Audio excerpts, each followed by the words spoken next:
사람이라면 누구나 막론하고 자기가 속한 사회가 있게 마련입니다. 작게는 가정이 있지요. 그리고 또 일하며 활동하는 사회의 일원이 되어서 그렇게 자기가 속해 있는 곳이 있어서 그 자기가 속한 사회로부터 나는 지금 어떤 평가를 받고 있는가 하는 문제를 가슴에 안고 그렇게 살아갑니다.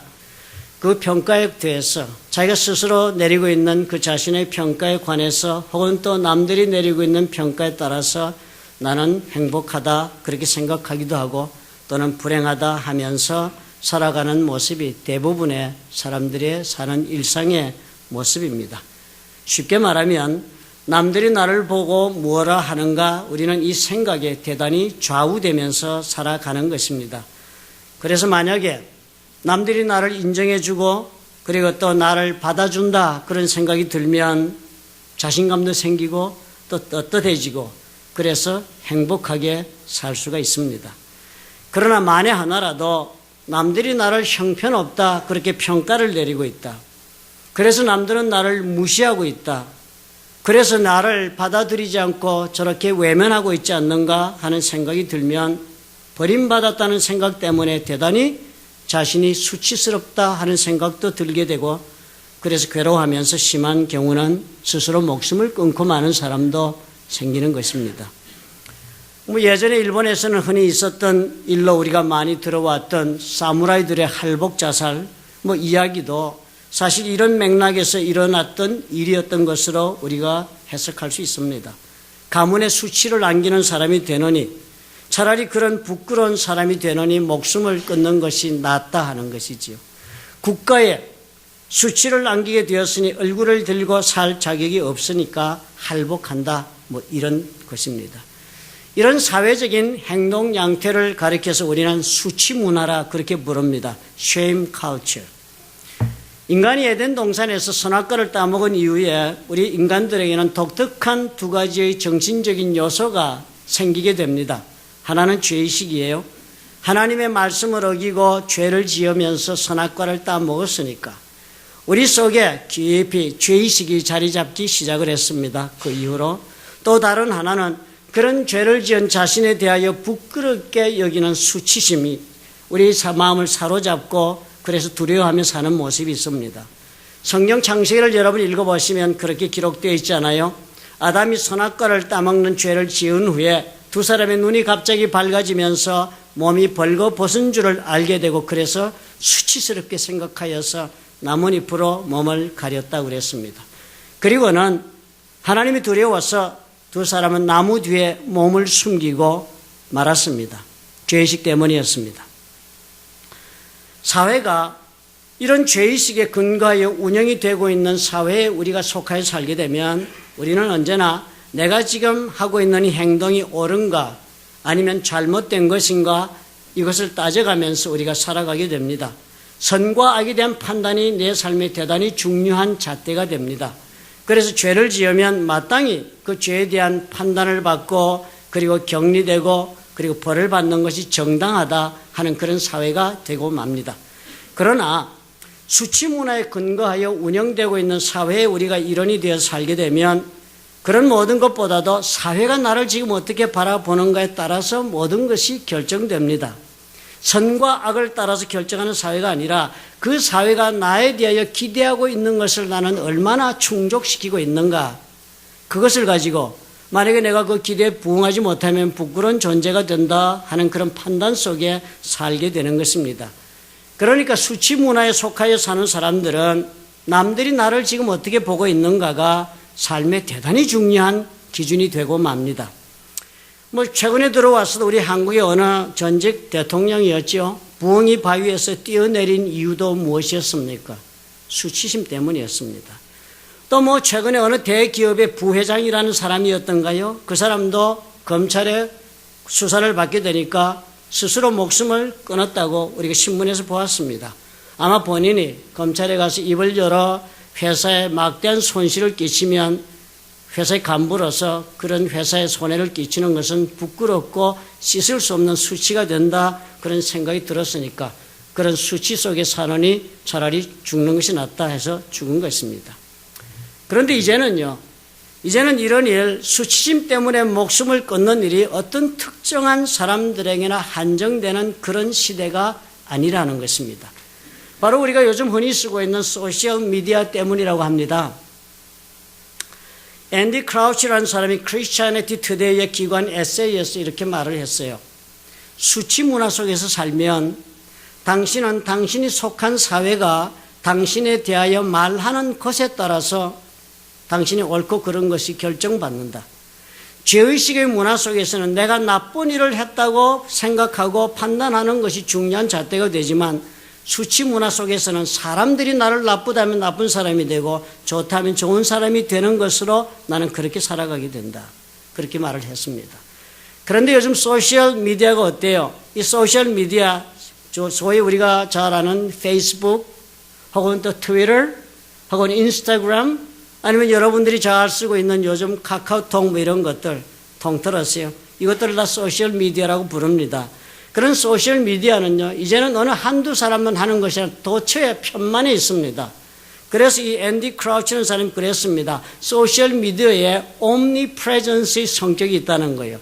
어느 곳에 없는 데가 없는 거예요. 언제든지 어느 때든지 어느 곳에든지 이 소셜미디어가 다 자리 잡고 마치 하나님이 없는 곳이 없듯이 그렇다는 것입니다. 그래서 이제는 이 소셜미디어 때문에 모든 것이 다 알려지게 되었습니다. 그리고는 주목을 받게 되는 일이 생기는 것입니다. 어느 누구를 막론하고 보통의 사람들조차 일조차도 모든 사람에게 알려지고 모든 사람들에게 주목받는 일이 생기게 된 것입니다. 옳고 그런 것을 떠나서 그 소셜미디어를 하고 있는 집단의 보기에 내가 얼마나 인정받을 수 있는가 아니면 내가 얼마나 수치스러운가에 따라서 내 인생에 옳고 그런 것이 좌지우지되는 그런 세상이 된 것입니다. 그러니까 최근에 우리가 기억하기로 어느 영화배우, 한국의 유명한 그런 영화배우가 자살한 것도 다 무엇 때문이었습니까? 이 소셜미디어의 심판 때문이었습니다. 비판과 판단과 공격 때문에 자신이 스스로 수치스러워서 죽은 것입니다. 또 어느 여자 방송인과 연애하던 한 남자, 지극히 잔인한 남자였던 것으로 기억됩니다. 헤어진 그 마음에 보복하고자 하는 마음 하나로 소셜미디어에 두 사람의 동영상을 올려서 상대방을 사회적으로 부끄러워서 더 이상 살 수 없도록 만드는 일도 행하지 않았습니까? 무슨 논리가 들어있습니까? 상대방을 부끄럽게 만들어버리면 이길 수 있다 하는 이상한 논리가 통하고 있는 그런 세상이 지금 되고 만 것입니다. 그 후로도 지금도 수많은 사람들이 소셜미디어의 집단 횡포에 엄청난 피해를 보면서 견디지 못하고 망하는 경우가 많습니다. 거기에 잘못 한번 오르게 되면 고통당하게 되지요. 참 이 사탄의 방법은 교묘하고 치밀하게 짝이 없지 않습니까? 우리 속에 우리 누구나 가지고 있는 이 수치심, 그것이 결국은 도를 넘어서 이제는 남들에게 내가 어떻게 보여지는가 하는 그 우리 마음의 그 연약한 점을 간판 사탄은 바로 여기를 맹공하는 것입니다.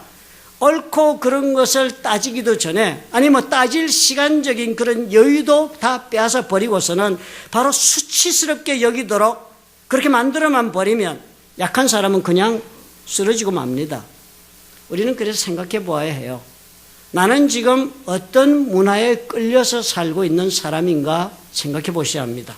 나는 죄의식의 문화, guilt culture, 선과 악의 판단에 따라 살고 있는가? 아니면 남들이 평가하는 기준에 따라 사는 그런 shame culture, 수치심의 문화 속에 나는 그렇게 매몰되어 살고 있는가? 자신을 한번 깊이 생각해 보아야 합니다. 사실 뭐 이런 소셜미디어가 이렇게 편만하기 전에도 우리는 이 둘 중에 하나가 된 모습으로 인생을 다 살지 않습니까? 아무리 옳은 일이라 하더라도 아무리 내가 해야 된다는 생각이 들어도 사람들이 싫어한다 싶으면 감히 엄두도 내지 못하고 사는 사람도 많습니다. 또 아무리 나쁜 일, 내가 이거 해서는 안 된다는 생각이 들어도 모든 사람들이 다 좋아하고 있는 일이라면 그 사람들이 좋아하는 것 때문에 아무 양심의 거리낌이 없이도 행할 수 있는 사람들도 수도 없이 많습니다. 스스로 자기가 가지고 있는 선과 악에 대한 기준 혹은 또 양심의 기준을 따라가면서 행동을 선택하기보다는 사람들의 인정을 받기 위해서 아니면 사람들의 눈을 따라서 아니면 사람들의 기대에 내가 부응하여서 내 자신을 맞추어가며 사는 경우는 얼마든지 발생할 수 있는 것입니다. 어느 한 사람의 일만이 아닌 것이에요. 이제는 소셜미디어 덕분에 우리는 더욱더 남의 눈을 살피면서 사는 그런 사람들이 되고 많은 것입니다. 왜냐하면 이 새롭게 생긴 이 수치 문화, 소셜미디어 때문에 새롭게 우리를 점령하고 있는 이 수치 문화는 같은 그룹에 속한 사람들끼리는 지나치게 가깝게 서로를 인정하고 서로를 극도로 칭찬하며 사는 관계를 이룹니다. 그렇지 않아요? 카톡에 같은 그룹에 들어가면 대접이 다릅니다. 왜 그렇게 서로 인정하고 칭찬하고 높입니까? 그런 상호간의 인정과 칭찬을 해줌으로 나도 그렇게 받고 싶어하는 심리 때문에 그런 소셜 그룹을 이룹니다. 그러나 일단 그 그룹에서 나와 맞지 않는다라고 보여지면 어떻게 해요? 대단히 극렬하게 우리는 공격하게 됩니다. 트위터 같은 것 혹은 또 인터넷에 그런 그룹에 들어갔을 때 그 달려오는 소위 댓글이라고 말하는 것 여러분 한번 살펴보십시오. 무시무시한 글들이 올라옵니다. 무슨 이런 사람들이 있나? 어떻게 이렇게까지 말을 할 수 있을까 싶은 글이 수두룩하게. 그런 것 때문에 그 영화 배우도 자살하고 만 것이었습니다. 세상이 지금 이렇게 되어가니까 이제는 대놓고 옳고 그런 것을 말할 수가 없게 되네요. 대놓고 선과 악과 양심에 대한 이야기를 하는 것이 지극히 어려워지고 말았습니다. 아니, 위험한 일이 되어가고 있습니다. 교회가 소금의 역할을 해야 한다. 빛의 역할을 해야 한다. 대단히 어려운 주문이 되어가고 있습니다. 그리고 이제는 하나님의 율법도 이제는 그 누구라도 거부하면서 아무 꺼리낌이 없이 사회 일원이 되어서 떳떳하게 서로가 서로를 칭찬하고 인정하며 사는 그런 세상이 되어가고 있습니다. 우리는 하나님이 주신 법에 따라서 선과 악을 판단하면서 그 법대로 살지 못하면 당연히 그런 내 자신에 대하여 부끄러움을 느껴야 마땅하지 않습니까?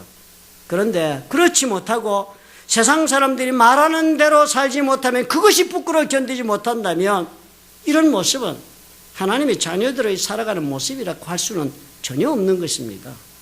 이렇게 살아가게 되면 세상 사람들이 말하는 대로 그것에 부응해서 살지 않으면 나는 부끄럽다 하는 생각 때문에 그렇게 살면 우리는 하나님을 두려워하기보다는 세상 사람들의 말을 더 두려워하면서 살다 보면 세상의 종이 되는 것입니다. 세상을 사랑하는 것이 아니라 할지라도 세상의 인정이 내가 목마르고 세상 사람들이 칭찬이 그렇게 내가 목말라 하면서 그렇게 되면 눈치를 보고 살게 되는 한 우리는 제대로 하나님이 원하시는 그런 인생을 살아보지 못합니다. 여러분 지금 어떻게 하고 사십니까? 여러분 이 둘 중에 어느 한 곳에 속하실 것입니다. 세상 사람들이 나를 비난하고 공격하고 비판하고 정죄하는 일, 또 나를 무시하고 나를 인정하지 않은 그런 말로 나를 대한다면 여러분 어떻게 행동을 결정하고 사십니까? 수치 문화에 사로잡힌 모습으로 살 경우가 너무 많은 것을 쉽게 발견합니다. 남들이 나를 향하여 뭐라고 하는 것이 무엇보다 중요한 일이 되어서 그렇게 살아가시면 하나님의 은혜로 사는 즐거움도 다 잃어버리게 됩니다. 우리 예수 믿는 사람들에게 성경은 당부하는 말씀이 있습니다. 고린도전서 6장 2절이 이렇게 당부해요. 성도가 세상을 판단할 것을 너희가 알지 못하느냐. 성도가 우리가 세상을 판단하며 살아가야 하는 것 그것 알지 못하고 있느냐. 세상도 너희에게 판단을 받겠거든 지극히 작은 일 판단하기를 감당치 못하겠느냐. 그래서 교회 다니는 성도들이 스스로 어떻게 살아야 하는지를 안에서 스스로 간에 성도 간에 판단하지 못하고 세상 사람들의 의견을 묻고 세상 사람들의 눈치를 보고 하는 일이 도대체 말이 되느냐라고 고린도전서가 얘기하는 것입니다. 우리는 세상이 무엇라고 말을 하는 것에 따라서 스스로 그것 때문에 부끄러워하며 사는 사람들이 될 것이 아니라 하는 것입니다. 내 양심에 따라 살아야죠. 또 하나님께서 주신 말씀에 따라서 오히려 내가 세상 사람이나 세상의 모든 것들을 판단하고 또 판단받겠다며 사는 용기가 있어야 그래야만 제대로 된 인생을 살 수 있다고 성경은 우리에게 말씀을 합니다. 왜 그렇게 살아야지 하는지, 그렇게 살면 어떤 일이 일어나는지 오늘 바울의 이 이야기가 우리에게 시사해 주는 바가 너무나도 큽니다. 오늘 사도행전 이야기 여러분 한번 생각해 보십시오. 14일이나 표류를 하다가 배가 한 섬의 해안에 걸리면서 파손하고 그리고 가까스로 목숨을 건져서 올라간 설의 이야기가 오늘 기록되어 있습니다. 오늘 이 자리까지 올 때까지 바울은 어떤 모습으로 왔습니까? 바울이 속한 사회가 어디였습니까? 유대 사회였습니다. 하나님의 율법을 따라 산다는 유대 사회에 바울은 속해 사는 그 사회가 바울을 어떻게 했습니까? 그 유대 사회가 분명히 하나님 주신 율법에 따라서 선과 악을 구분할 줄 아는 길트 컬처 속에 살아야 하는데도 불구하고 그 유대인들 어떻게 살았습니까? 사두개인들 성전을 장악하고 집단 패거리 문화를 이루면서 스스로가 부를 만드는 그런 통로로 성전을 삼고 살았던 사람들이 사두개인들이었습니다. 그들이 집단 사회를 이루고 하나님의 말씀에 따라 선과를 판단하는 사람들이 아니라 자신들의 이익을 따라 이룬 집단의 판단이 그들의 행동을 결정하는 그런 사회를 만들고 살았습니다.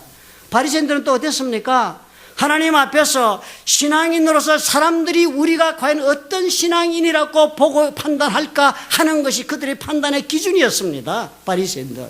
그들은 하나님의 말씀에 바로 선과 악의 구분에 따라 사는 사람들이 아니라 모세의 율법과 전통의 해석에 따라서 살던 사람들이었습니다. 그러니까 그런 집단적 사회, 수치 문화를 만들고 사는 그런 사회 속에서 바울은 어떻게 해요? 여지없이 매도당하고 여지없이 비판받고 정죄받고 그리고 축출당했습니다. 무시당하고 짓밟히고 낮아질 대로 낮아지고 그래서 죄수랍고 그렇게 매김을 받고 쇠사슬에 묶였어. 배를 타고 떠난 길이었습니다. 그렇게 쫓겨나는 유대 사회였는데요. 바울이 오늘 배를 타며 가면서 보니까요. 무슨 사건들이 지금 발생했습니까? 바울이 지금 사도행전 28장 2절에 보니까 섬에 올라간 이야기부터 먼저 한번 간단히 보십시다. 토인들이 우리에게 특별한 동정을 했다. 특별하게 마음을 썼다는 거예요. 그 바다에서 헤엄치고 가까스로 목숨을 건져 올라가니까 원주민들이 그날은 따라 비가 오고 날이 찼습니다. 설상가상으로. 그랬는데 그 토인 원주민들이 불을 피워서 우리를 다 영접했는데 아주 환대를 해준 것입니다. 특별한 동정을 베풀었다는 이런 표현을 감안한 아마 바울 일행은 상상을 넘어서는 환대를 받았던 것이 분명합니다. 생각해 보면 이 사람들 유라굴로라는 북동풍의 바람의 그런 폭풍을 만나가 표류를 하다가 이 작은 멜리데 섬까지 밀려왔다는 것 자체도 이것이 있을 수 없는 일이 발생한 것입니다. 북동풍이 불고 그 지중해 바다에서 표류를 했다면 반드시 남서쪽으로 표류해야 마땅한데도 불구하고 크레데 섬에서 폭풍에 밀리기 시작해서 온 것을 보니까 멜리데 섬 바로 정서쪽에 위치하고 있는 470마일이 넘는 곳인데 가보니까 어떻게 바로 그 가고자 목적했던 이탈리아의 바로 남방 51마일이었습니다. 가까이 한 거예요. 하나님께서 보내셨던 걸음이 아니었습니까? 분명히. 그렇게 해서 간 멜리데 섬에서 토인들이 벌써 이렇게 난데없는 환대를 해주고 저들의 모든 필요를 채워주었습니다. 사실 이 배가 바다 위에서 풍랑 속에 표류할 때 그때 무슨 일이 벌어졌다고 27장에 기록하고 있습니까? 바울에게 하나님의 사자가 찾아왔습니다. 그리고 하나님의 사자가 바울에게 앞으로 되어질 일에 대해서 즉 하나님께서 앞으로 어떻게 할 것인지를 알려주는 이야기가 27장 23절에 이렇게 적습니다. 나의 속한 바 곧 나의 섬기는 하나님의 사자가 어젯밤 내 곁에 서서 말하되 단호하게 얘기합니다. 사자가 와서 지금 내 앞에 얘기했다. 이런 얘기했다는 거예요. 바울아 두려워 말라. 네가 가이사 앞에 서야 하겠고 또 하나님께서 너와 함께 행선하는 자를 다 내게 주셨다 하였다 그랬습니다. 그래서 다 살아서 섬에 올라온 것입니다. 그러니까 이 사람들 모두가 다 알았습니다. 우리가 이렇게 목숨을 건져 살아난 것이 누구 덕분이라고요? 바울 덕분이라고 알았습니다. 바울 얘기를 듣고 바울의 하나님께서 바울을 살리시려니까 우리까지 더불어 같이 살려주신 것이다. 이 사람들 분명히 알았습니다.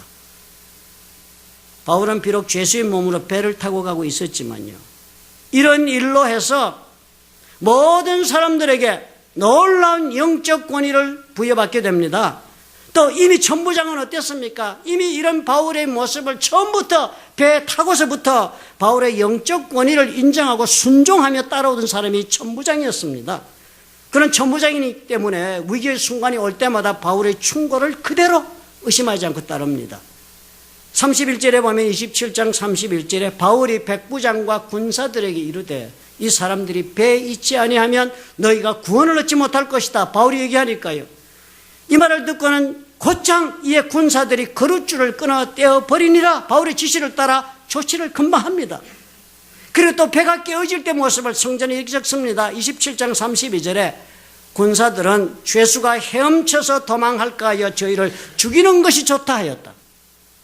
그랬는데요, 백부장이 바울을 구원하려 하여 저희의 뜻을 막고 헤엄칠 줄 아는 사람들을 명하여 물에 뛰어내려 먼저 육지에 나가라 그러고, 남은 사람들, 헤엄 못 치는 사람들은 널조각이나 혹은 배 물건에 의지하여 나가게 하니 마침내 사람들이 다 상륙해서 구원을 얻었다고 그랬습니다. 이 당시 로마의 법은요, 군인이 죄수를 호송하다가 그 죄수를 놓치는 날에는 그 죄수의 목숨을 대신해서 자기의 목숨을 호송하던 군인이 대신 내어놓게 되어 있던 것이 로마의 법이었습니다. 그런 시절인데, 그런 법 아래 지배받고 있는 백부장인데, 로마의 백부장 아닙니까? 그 사람이 죄수들을 다 풀어준 거예요.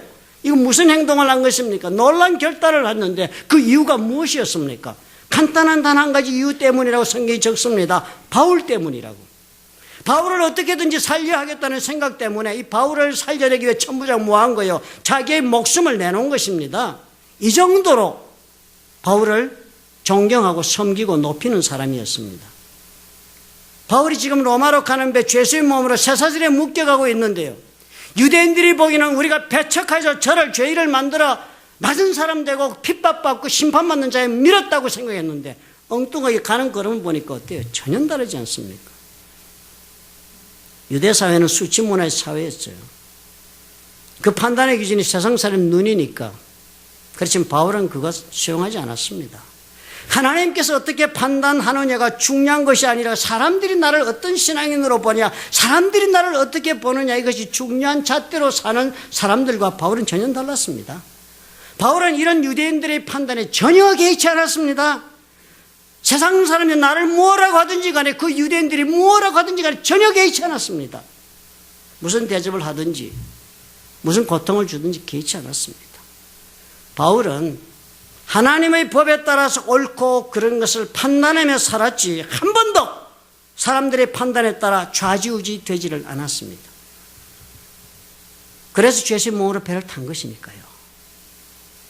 그렇게 유대 사회에서는 배척당하고 격리되었지만 지금 그 다음에 바깥에서는 지금 어떤 모습으로 바울이 지금 되어가고 있습니까? 전혀 배척당하지도 않고 전혀 무시당하지도 않습니다. 죄수라고 그렇게 인정되고 죄인 취급받지도 않았습니다. 그보다 지금 어떻게 살아간 것이 성경에 보입니까? 하나님의 사람으로 그 입에서 나오는 말이 대하여 모든 사람들이 권위를 인정하고 바울의 존재를 귀하게 알면서 아끼며 대접하는 그런 일이 지금 일어나고 있는 것 아닙니까? 우리가 이것을 보고 배워야지요. 그리고 담대함을 얻어야 합니다. 세상이 우리를 비판하고 판단하며 달려들 때는 정말 무서울 것입니다.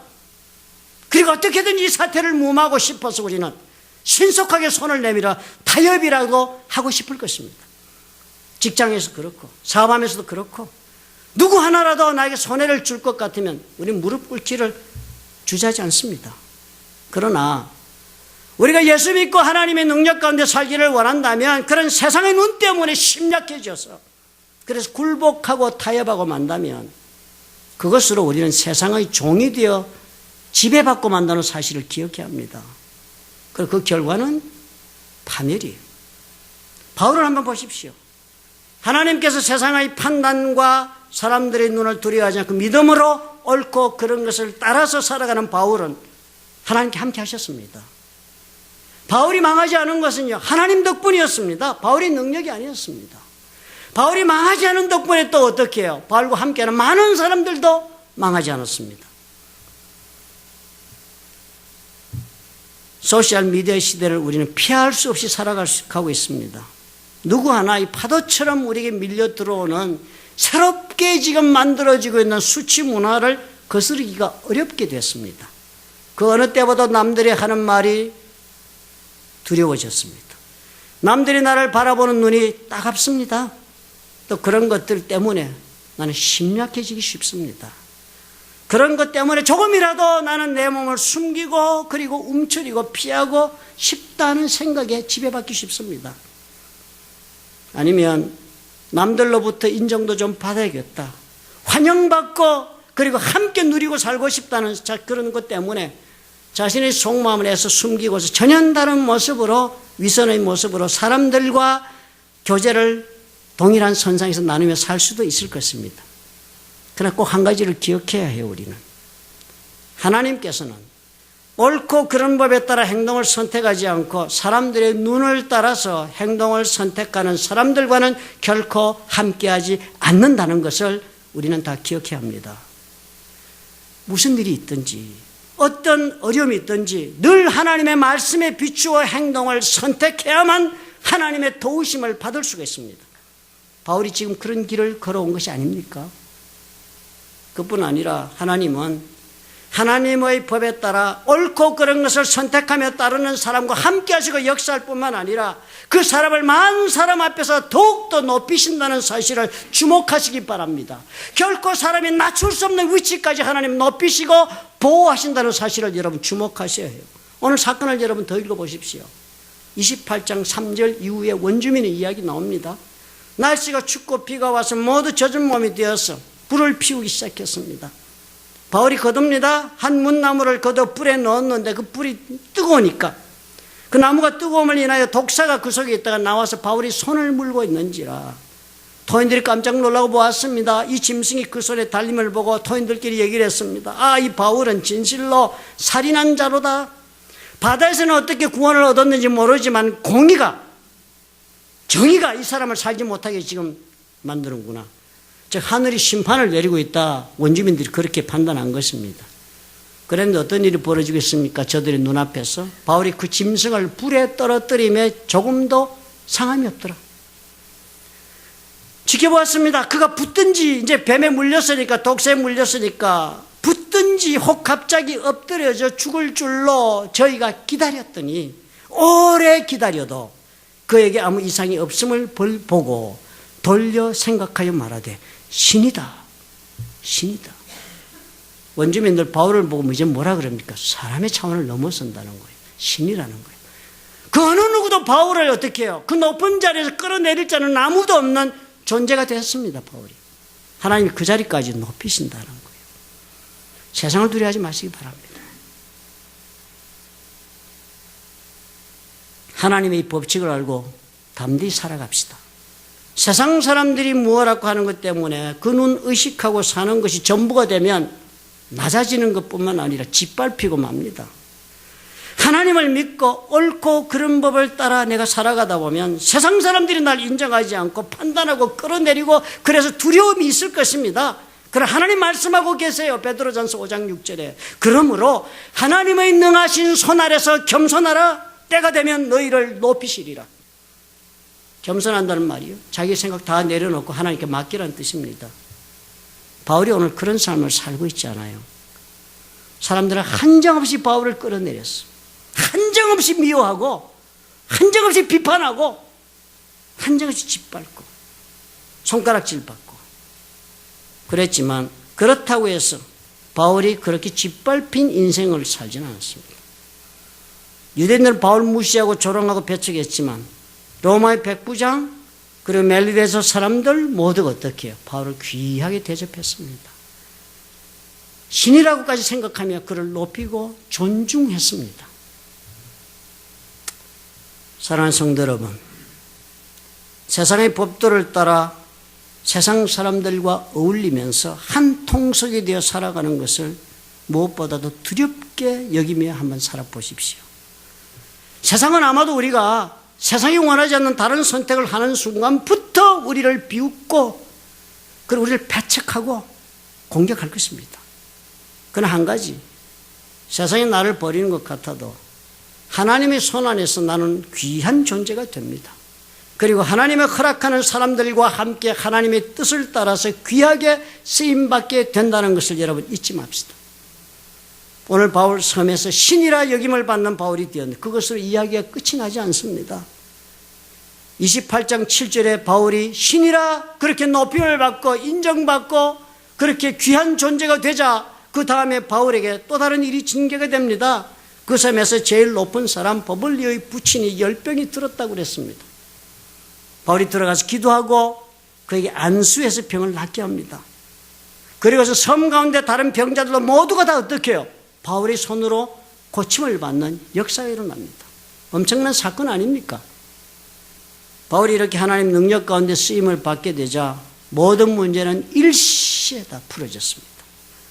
성경 적기를 뭐라고 그럽니까? 후한 예로 바울에게 대접하고 이 사람들은요, 바울이 떠날 때 필요한 모든 물품까지도 공급을 했다고 적고 있지를 않습니까? 우리는 예수 믿습니다.